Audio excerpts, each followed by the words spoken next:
भारी बरसात की वजह से देश के कई राज्यों में खरीफ फसलों पर मार के बावजूद सरकार को उम्मीद है कि खरीफ उत्पादन में कमी नहीं होगी। केंद्रीय कृषि सचिव देवेश चतुर्वेदी का कहना है कि इस साल खरीफ उत्पादन पिछले साल जैसा रह सकता है, क्योंकि इस साल खरीफ की खेती में बढ़ोतरी देखने को मिली है। इस साल खरीफ का रकबा पिछले साल के मुकाबले करीब 15 लाख हेक्टर बढ़कर 1110 लाख हेक्टर के पार पहुंचा है।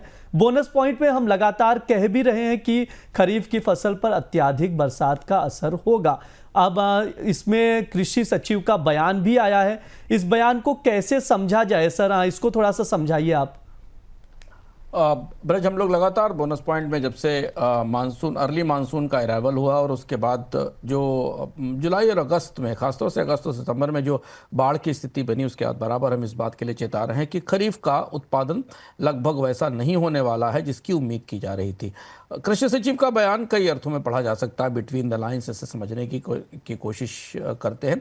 कृषि सचिव का कहना है कि उत्पादन पिछले साल जैसा ही रहेगा, यानी अतिरिक्त या ज़्यादा उत्पादन होने की संभावना नहीं है। जबकि जब सोइंग का डेटा हमारे पास आया था, जो शुरुआत में बुवाई दिखी थी, उससे उम्मीद थी कि अच्छे उत्पादन की संभावना है। लेकिन सबसे ज़्यादा निगाहें और सबसे ज़्यादा उत्सुकता पैडी के डेटा को लेकर है, धान को लेकर है, क्योंकि पंजाब में एक बड़े हिस्से में धान की फसल बर्बाद हुई है। पंजाब का नुकसान क्या पूर्व के राज्यों से पूरा हो पाएगा? क्या झारखंड और उड़ीसा से उतना पैडी आएगा जितनी उम्मीद की जा रही थी?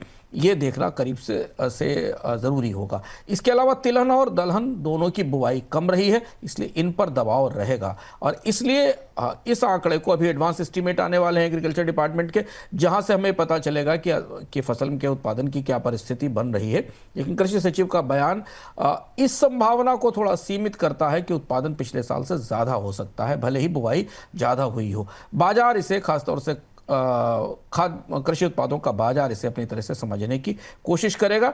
हमने महंगाई में ताज़ा आंकड़ों में कल ही थोड़ी सी खाद्य महंगाई में बढ़ोतरी देखी है, तो अगर एडवांस एस्टीमेट के हिसाब से जाएं और कृषि उत्पादन में पिछले साल के बराबर रहने के संकेत आते हैं, तो फिर हमें दलहन और तिलहन की कीमतों में महंगाई या तेजी का दबाव बनता दिखेगा। जी बिल्कुल। अब अगली खबर की ओर चलते हैं, जो कि रेलवे टिकट से जुड़ा हुआ है। बहुत बड़ी अपडेट है। रेलवे रिजर्वेशन टिकट के लिए अक्टूबर से नया बदलाव लागू हो रहा है। रिजर्वेशन शुरू होने के पहले 15 मिनट तक IRCTC वेबसाइट से सिर्फ उन्हीं यूजर्स को टिकट बुकिंग की अनुमति होगी जिनकी IRCTC ID आधार से लिंक होगी। अभी तक सिर्फ तत्काल बुकिंग के लिए ही आधार सत्यापन जरूरी है। सर, इस फैसले के जरिए क्या कुछ बदलाव होने जा रहा है सर?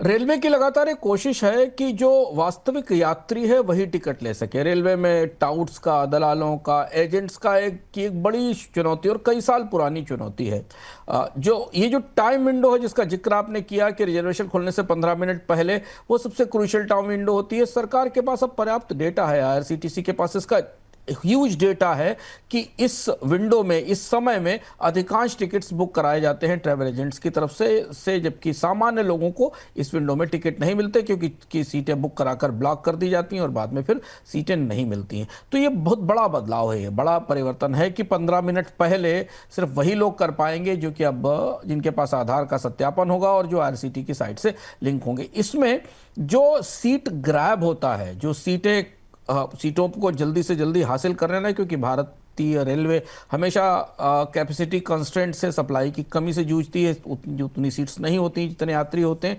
तो ये जो 15 मिनट पहले बहुत सारी सीटें अलग अलग ट्रेनों में बटोर ली जाती थी, उस पर जरूर रोक लगेगी, इस बात की संभावना है।